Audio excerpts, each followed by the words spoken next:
The disinfectant in the ward was so strong it made my temples throb. I, Terence, am the current helmsman of Veyron Global Group. In business I pride myself on leaving no stone unturned, even with multi-billion-dollar cross-border acquisitions. I don't so much as furrow a brow. But now, looking at Elaine on the hospital bed as she had just opened her eyes with a bewildered expression, my palms were slick with imperceptible sweat. Elaine, my wife. She had stayed up 3 nights straight to finish the first draft for the haute couture show, then missed a step in the company stairwell and tumbled all the way down. My assistant Liam called to notify me while I was sitting on a private jet bound for abroad. It was the first time in 30 years I had lost control, forcing the pilot to turn back in a thunderstorm. Elaine and I have been married for 2 years, a business union. We treat each other with polite respect. Apart from the necessary family gatherings each month, the thing she says to me most is, "I've sent the bill to you, check it." I thought she hated this marriage, and hated me even more, my icy face. Awake. I spoke, my voice hoarse as if I'd swallowed sand. I've been wearing this bespoke suit for 3 days without changing it, it's all wrinkled. In the past, that would have driven my OCD crazy. But right now, I just want to see if she's still alive. I stepped forward and stared at her intently. I thought she'd be as she always was, polite, distant, wearing that faultlessly perfect smile. Instead, Elaine's usually lively eyes fixed on me with a hollow gaze and trembled violently. She shrank back under the blanket and, with a tone that was almost terrified and painfully innocent, asked me, who are you? Who am I? Where is this? I froze on the spot, the hand I reached out with to touch her forehead halted midair, knuckles clenched white. After a chaotic flurry of tests, the doctor stood outside trembling over the CT report and said to me, "She has transient selective amnesia. She retains basic life knowledge and her own name, but memories from the past few years, there are gaps." I walked back to the ward and looked at Elaine curled under the blanket like an innocent little animal. Every image from the past 2 years of her treating me with practiced civility flashed through my mind. Suddenly, a bold, absurd thought utterly at odds with my businessman logic pushed up from the depths of my heart. She had forgotten me. She had forgotten this cold, tedious marriage of convenience. What if we hadn't gotten married? If the shackles that come with the identity of my wife were stripped away, starting over, might there be even the slightest possibility that she could truly fall in love with me as a person? Since her memory is a blank slate now, isn't the script mine to write?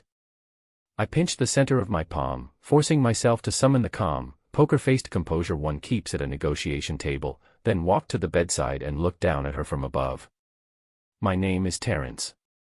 I tugged at my tie, pushing my voice to sound cold, proud, and edged with a weary frustration at being entangled. "You're the one who's been ardently pursuing me, even to the point of climbing over walls to peek at me while I shower, but never actually winning me over, the ex who was set up to meet me." I could clearly see a flash of extremely complex shock in her eyes, and even a faint twitch at the corner of her mouth. The expression seemed to be saying, "Are you okay?" But quickly she masked that oddness, replacing it with a look of fragile helplessness. Good. Her reaction just now perfectly fit the persona of an embarrassing suitor, clinging and pestering, only to be publicly exposed by the very person she was after. A man should seize the initiative once in a while. After 2 years in the cold palace, the CEO formally declared today, "I'm not staying." 3 days later, discharged. As an unpursued, aloof, high mountain flower, I know well I shouldn't be too forward at this moment, I must maintain composure. Yet I still arrived at the hospital half an hour early, and even compulsively adjusted my tie 3 times in the rearview mirror. Liam stared at me in disbelief. "Sir, what are you doing?" I cut him off and ordered coldly. "Liam, from today on, don't mention marriage in front of her. Lock up our family photos, our marriage certificate, and those couple items she bought after the wedding, everything, down in the basement." The way Liam looked at me was as if he were staring at a madman whose post-concussion symptoms were worse than the wife's. On the day Elaine was discharged she wore an oversized sweatshirt, which made her seem especially small. I restrained the impulse to scoop her up in my arms. I walked over, elegantly and gentlemanly opened the car door for her, and held the roof with my hand. All the way there, she kept sneaking glances at me with a look that said, trying hard to play the crazy fan but occasionally showing vulnerability. Did we used to share a car like this? She tilted her head, blinking her big eyes, her tone as innocent as could be. My hand on the wheel tightened abruptly. I kept my gaze straight ahead, coldly refusing, no, not usually. Back then you were the one who chased me down everywhere. I was busy, I mostly kept turning you down. If it weren't for the fact that you chased me so hard this time you even fell down the stairs, I wouldn't have come to pick you up myself. In fact, it was me who, without fail, had a driver pick her up and drop her off every day through wind and rain. But now, the script is in my hands. The car pulled into the villa we had after marriage. She asked, "Is this my home?" I said without changing my expression, "No, this is my house. You forcibly moved in next door to me before to pursue me. Now you've lost your memory, I can't leave you living alone. I'm allowing you to temporarily stay in the guest room at my house. Rest assured, I won't do anything to you until you remember everything." Elaine's expression cracked for an instant. Inside I was forcing myself not to laugh. Hold it in, Terrence, you're a domineering CEO, you mustn't laugh. Her heart right now must be full of admiration for me as a man of virtue.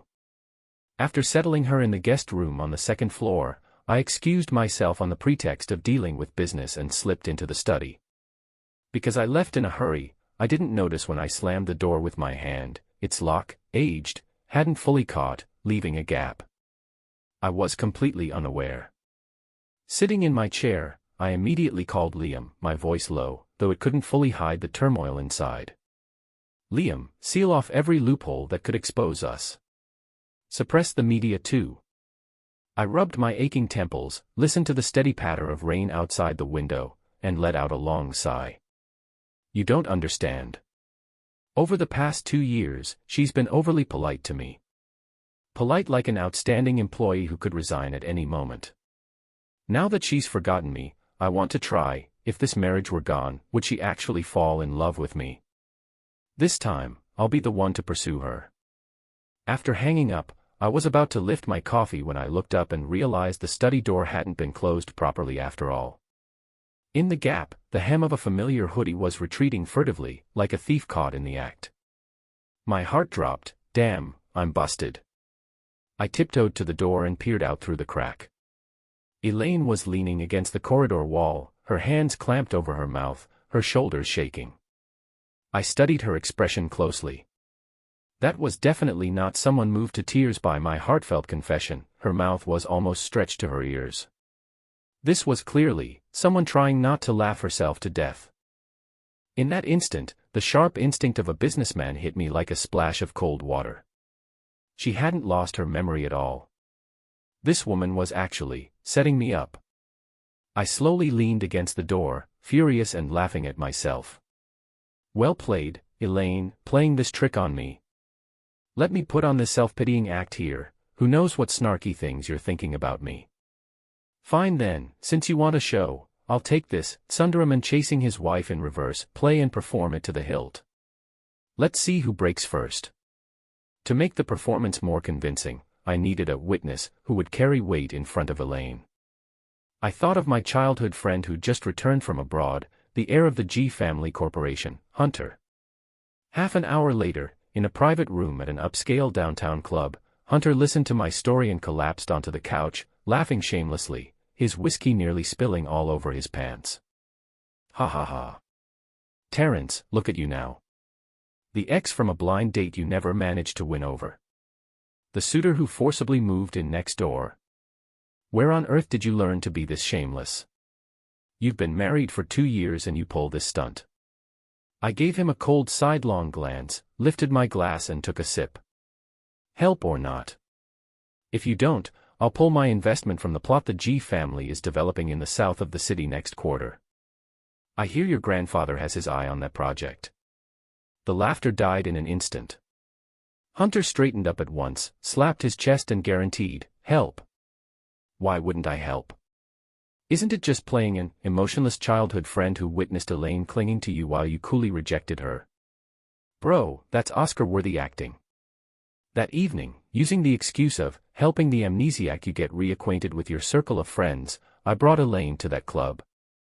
Elaine had changed into a slightly more demure dress, sat beside me, behaving neatly like a schoolgirl. Hunter pushed the door open and, the moment he saw Elaine, let out a long sigh and exclaimed in anguish, "Oh my, Elaine, you're finally awake. Do you know you stood in the rain for 3 hours under Terrence's company building to deliver a love-packed lunch box, and in the end you fainted and tumbled down the stairs?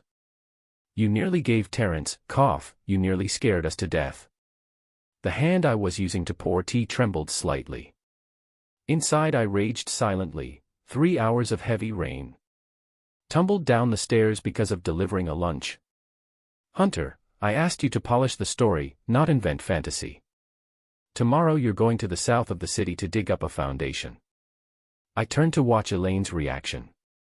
The corner of her eye twitched noticeably, she drew a painfully restrained breath, then turned to look at me. Her eyes were full of glittering guilt and deep affection. "I'm sorry, Terrence, I was so immature before and caused you so much trouble. From now on, I'll be good, I promise." Good, little liar, excellent acting. Watching the delicate little face that plainly said, "I'm just going to keep watching you make things up," my Adam's apple bobbed and I suddenly felt that this back-and-forth performance was getting more and more entertaining. If you're going to chase your wife, you have to show sincerity. Though nominally it's her pursuing me, I need to lay the steps low enough that she can step onto them without lifting her foot. The next morning, impossibly, I didn't go to the office, instead I tied on an apron and clattered about in the kitchen. For 2 years I used work as an excuse and rarely joined her for breakfast. In truth, I had secretly taken all kinds of cooking classes, I simply never had the chance to show off. Elaine yawned as she came downstairs and her eyes went wide at the sight of crab roe xiaolong bao, abalone, and shredded chicken congee, and the delicate side dishes laid out on the table. "Terrence, this is..." She swallowed. I untied my apron and put on a cold act as I carried the dishes out. "Back when you were chasing me you used to bring those disgustingly awful takeout meals every day. As punishment, today you must eat every single thing I made for breakfast. No leftovers." On the surface I act aloof, disdainful. Inside I actually think, "Ancestor, please taste it, I practiced for 3 months and specially cut down the sugar to suit your palate. I don't expect you to be moved to tears, but at least eat a couple more." Elaine looked up at me, her eyes full of incredulity. Though she didn't say it aloud, I could guess her inner monologue with my toes. "Terrence, are you okay? The punishment is to eat a Manchuhan imperial feast. Please, if this is a penalty, crank it up." She picked up a xiaolong bao and popped it into her mouth, her eyes crinkling into crescent moons with happiness. In that moment, she completely forgot to pretend. Out of habit she bit open the steamed bun's skin, sucked the broth first, then poured vinegar into the bun through the gap. It was her peculiar way of eating xiaolong bao. Only I knew. I watched her practiced motions, my gaze darkening slightly. I thought, even if she truly had lost her memory, some habits rooted deep in the bones can't be hidden. Besides, she was clearly not unconscious now. She was lucidly enjoying my attentions. I dabbed my mouth with elegance, masking the smile in my eyes. "Eat more, you're too thin. When you were chasing me before, your stamina was awful." That afternoon, a sudden downpour began. I knew she had arranged to meet her girlfriends at a cafe downtown today. At 3 o'clock sharp I drove up on time, holding a huge black umbrella, and appeared at the cafe entrance. Elaine was standing under the eaves sheltering from the rain. The moment she saw me, she went completely numb. I could almost see the enormous caption popping up above her head. "Oh my God, coincidental meeting. Is Veyron Global Group going bankrupt? Does the CEO wander the streets every day?" I walked up to her with the umbrella. The rain soaked my shoulders, but I angled most of the canopy over her head. "Just passing by, thought I'd give you a lift." I lied without the slightest blush. Thank you, then." She lifted her skirt and stepped beneath the umbrella. The canopy was small, so she had to press close to me. Warmth from her body came through the thin fabric, carrying a faint scent of jasmine. Suddenly, a sports car sped past and sent up a huge spray of water. I didn't think, instinct moved faster than thought. I slipped an arm around her waist, pulling her tightly against me and using my back to shield her from the flying mud. Elaine smashed into my chest and went rigid.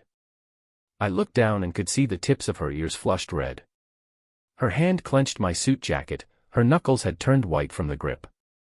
2 years ago, on a stormy night when we stayed at the old house, she was afraid of thunder and clung to my clothes like that, shrinking into my arms. Back then she was doing it to play the part of a competent wife. And now? Listening to the nearly racing heartbeat in her chest, I was certain this was not an act. Elaine. My voice went hoarse. My palm pressed into the slender curve of her waist, restraining the urge to pull her into my bones. Throwing yourself into my arms, was that one of your old tricks too? She pushed me away in a panic, stumbling back, her face as red as an overripe tomato. I didn't mean to. Little liar, her heart was beating even faster than mine. To heighten the atmosphere to its peak, I decided to take her to a private dessert shop where we had dated before. Actually, it wasn't really a date. On our first wedding anniversary I had booked the whole restaurant waiting for her, but she stood me up because of overtime. Later I packed the desserts to take home, and she ate them without even looking up. This place, you used to always nag me to come here. You said that as long as I ate the strawberry daifuku here, I could forgive you once. I sat by the window, watching her. Elaine held her spoon, somewhat dazed. Did I really say that before? Yes. I lied to her. Those words were what I told myself. As long as she was willing to have a meal with me once, I would forgive all her coldness. The waiter brought the strawberry daifuku. Elaine instinctively picked up a knife and cut it open, sliced off the pointed tip of the strawberry inside, and, with surprising ease, placed it on my plate. After doing it, she froze. I stared at that bright red strawberry tip on my plate and smiled. She hated eating strawberry tips the most, saying they were too sweet, and I, back at home, used to quietly eat all the strawberry tips she left on her plate. I leaned forward, my dark eyes locking onto hers with a hint of playfulness in my tone. Elaine, didn't you lose your memory? How do you still remember I eat the strawberry tip? Cold sweat visibly broke out on Elaine. I watched her eyes roll frantically, the inner drama playing in her head must have already filled 10,000 words. It's the intuition of a suitor. Yes, everything about you is carved into my bones, she blurted, forcing her loyalty. Is that so? I withdrew my gaze and leisurely popped the strawberry tip into my mouth. So sweet. The bubbles of ambiguous tension floated thicker and thicker in the air, and on the 7th night after being discharged, they finally reached a breaking point. It was a charity gala hosted by Veyron Global Group. As the aloof male idol currently being pursued, I hadn't planned on bringing her. But that troublemaker Hunter, as if courting chaos, insisted on sending Elaine a couture gown. When Elaine walked into the ballroom wearing that starry dress, as if the Milky Way had fallen from the heavens, every gaze in the room stuck to her. In that instant, the beast in me called possession began to roar wildly. A few heedless rich airs, wine glasses in hand, circled her. Elaine, I heard you've been unwell lately. Terrence not by your side. Why don't we break up the party later and I'll take you home? I stood not far away, the wineglass in my hand almost crushed between my fingers. I was about to step forward and throw those trashy people out when I saw Elaine take a step back with a forced, smiling face, then, in a voice that carried across half the banquet hall, emotional and theatrical, shout, Terrence. Help! There are wanton bees and butterflies trying to seduce your future girlfriend. The entire room fell into a dead silence. The expressions on those rich boys' faces were as delightful as if they'd swallowed flies. Hunter was beside me, laughing so hard he kept rubbing his belly. Hunter, you can really go lay foundations in the south of the city tomorrow. I suppressed the smile at my mouth, strode over with long legs, and naturally wrapped an arm around Elaine's waist, drawing her into my embrace. Get lost. I spat the single word coldly. The others scrambled away, tumbling as they ran. After the banquet, in the car on the way back. Having had some wine, the atmosphere in the cabin was sticky and feverish. Elaine seemed a little drunk too. She leaned in the passenger seat, her gaze unfocused as she looked at me. Back at the villa, I supported her up the stairs. At the door of the guest room she suddenly turned, pressing her back against the door, her head tilted back, her breathing a little hurried. "Terence." She called my name, her tone no longer polite or distant. I planted my hands on either side of her, trapping her within the space of my breath. We were too close. So close that I could see the tremor of her long eyelashes, could smell the faint, intoxicating blend of red wine and jasmine on her skin. My voice was so low it hardly seemed human. "Do you really not like me even a little?" She looked at me, small lights glittering in her eyes, playful, but more than that, a seriousness of hope she herself hadn't fully noticed. Staring at those lips so near, 2 years of suppression, restraint, and self-denial erupted at that moment into a raging wildfire. I wanted to kiss her. Wanted to tear up this blind date script, wanted to push her onto the bed right now and tell her I was her lawful husband, that for the past 2 years I had loved her to the brink of madness. I lowered my head slowly, my lips almost touching that tenuous warmth. Elaine closed her eyes nervously, her eyelashes trembling violently. At the final millimeter before our lips met, I forced myself to stop. No. If I took the initiative now, all my efforts would be for nothing. This little liar is fully alert now. If I kissed her first, she would definitely go with the flow and mock me for being unable to contain myself. In this game of who takes it seriously first, what I want is for her to be utterly, completely defeated. I drew a deep breath, turned my head forcibly, and a kiss landed heavily on the panel beside her ear. It made a dull thud. I restrained my heavy breathing, my voice hoarse. "Elaine. You didn't catch me. Kissing now is against the rules."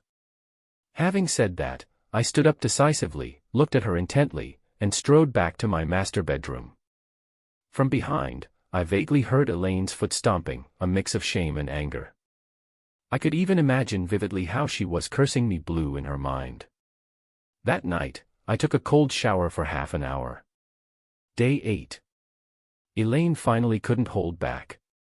I knew that, given her temperament, she'd already reached a bottleneck with this chasing husband routine. She desperately needed a breakthrough to turn the tables on me. That afternoon I received a text. From Elaine: "Terence, tonight at 8, on your group's rooftop. I have something very important to confirm with you. If you don't come, I'll consider the old Elaine completely dead and promise never to bother you again." Playing hard to get. She was about to play her trump card. I looked at the proposal the assistant had sent and felt a smirk of inevitable victory tug at my lips. At 8 that night, the company's rooftop had been, at some point, decorated with pink balloons and ribbons, even a garish heart made of glow sticks. That sense of taste was very Elaine. Elaine wore a white dress, standing in the center of the rooftop. The night wind lifted her hair, making her look like a fairy. The moment she saw me, a flash of triumphant certainty crossed her eyes. She clearly didn't know that Big Mouth Hunter had already spilled everything at last night's banquet. I walked over step by step and stopped just outside the heart-shaped glow stick, lifting an eyebrow. "You called me here, what's up?" Elaine drew a deep breath, suddenly stepped forward to stand before me, tilted her face up, and said loudly, "Terence. I'm laying my cards on the table. I've thought a lot these past few days. Even though I've lost my memory, I found that I'm still hopelessly in love with you. Whether it's the clingy me from before or this new me now, it has to be you. So, Terence, will you be my boyfriend?" She shouted loudly, the echo reverberating across the empty rooftop. When she finished, she discreetly stuck out her chest, her eyes glittering brightly. I knew what she was thinking. She believed that if I nodded yes, she could pull a photocopied marriage certificate from her pocket in the next second and mock my pretended innocence of the past few days. I looked at her, and the smile in my eyes could no longer be hidden. The fish had taken the bait completely. I didn't answer immediately. I simply, with deliberate slowness, reached into the inner pocket of my suit and pulled something out. It was a certificate, on which was boldly written, "Marriage Certificate." Elaine's smug smile froze in an instant. Terence, why do you carry this with you? She stammered a little, trying to salvage the situation. Whose is this? Ha ha. I opened the marriage certificate, pointed at the photo of the two of us taken 2 years ago and the glaring registration date, and in a tone that was at once utterly innocent and wickedly sly said, "Let me introduce this is my marriage certificate. Certificate holders, Terence, Elaine." Elaine blinked, instantly switching into Oscar-winning actress mode, feigning shock. Oh my God. We're already married. How could I not know? It must be an arranged marriage between families, right? Terence, don't worry, I'll divorce you right away so I won't hold you back. Oh, is that so? It seems not only have you lost your memory, but your habit of sending battle reports has changed too. I leisurely put the marriage certificate away and raised an eyebrow at her. Elaine was taken aback for a moment. What battle report? Since you've forgotten, why not review it right now? I pointed to her clenched left hand. In her palm she was gripping the phone she'd been ready to use to record me at any moment. Elaine instinctively tried to hide her phone behind her back, but in her flustered movement her finger slipped across a pinned voice message on the screen, the one she had planned to send to her best friend to gloat after her victory. The next second, the silent rooftop suddenly filled with Elaine's own clear, triumphant, and utterly unguarded loud voice. Ha ha ha, I'm dying laughing.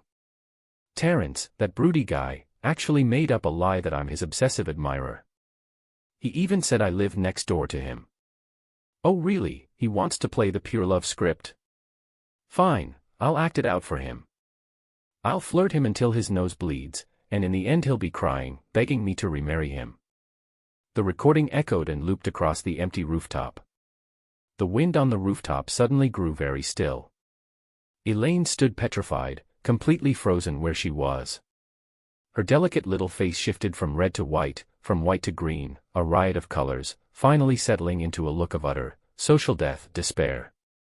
You knew all along. She let her head drop in despair, her voice small as a mosquito's buzz.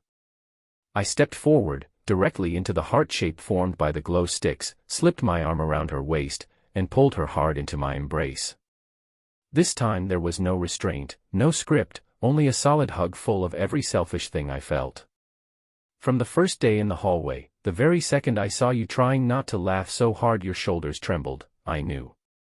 I pressed close to her ear and laughed low. Elaine snapped her head up, eyes wide. Terence. You old fox. You were still teasing me. You were watching me act like a clown in front of you. Did that make you happy? It felt great. I admitted calmly, watching her pouty face, my gaze so tender it was nearly overflowing, but what pleased me more was that you kept saying it was acting, yet that night at the door, your heart was beating faster than mine. Elaine froze, the long lashes of her eyes still flecked with the rooftop's undried night dew. I gave a fond chuckle, burying my head in the hollow of her neck, greedily breathing in her scent. Elaine, when we married 2 years ago I thought you hated me, hated this arranged match. I didn't know how to face you, so I hid behind coldness. These past 8 days have been the happiest I've been in 2 years. I'm not playing you. I'm just addicted to how you take the initiative with me. The rooftop wind scattered the jasmine on her like drifting petals. Elaine didn't push me away. Her body, which had been tense, slowly went slack as she heard my last words. After a long while, I felt a pair of soft hands slowly wrap around my back. She let out a self-mocking sigh, a trace of resigned defeat in her tone. Terence, you really are a spendthrift. To trap me, you even used that plot of land in the south of the city to threaten Hunter. Are you not childish? Fortunately Hunter drank too much last night and complained to me, otherwise I might have actually thought you'd come to your senses. My body stiffened, then I chuckled. Hunter, that big mouth will short the G family tomorrow. Enough, stop pretending. Elaine pushed me away, rubbing her reddened nose awkwardly, then looked up at me. The pride and teasing in her eyes finally gave way to an unguarded clarity. Since everyone's confessed, doesn't that mean the script for this suitor should wrap up? I looked at her, starlight fell into her eyes, brighter than all the neon lights under the building. I took a step back, straightened my collar, and then very formally extended my hand toward her. Miss Elaine, hello. The old me was too dull, made you wait 2 years. So, darling, the old script is finished. This time, I won't make you wait, and I won't let you search. I'll start over, I'll love you again from the beginning. Elaine looked at the hand I had reached out and snorted into a laugh. She didn't take my hand, she threw herself straight into my arms, both hands clinging tightly around my neck. Good, darling. This time you chase. Don't worry, I'm easy to appease, a meal of crab rose longbeo, or a strawberry daifuku will do. I held the whole world in my arms and bowed my head to fiercely kiss those lips I had been longing for 8 days. This time, there was no deceit, no restraint. The merchant's schemes were utterly defeated before love. Yet in this bargain, we were both winners.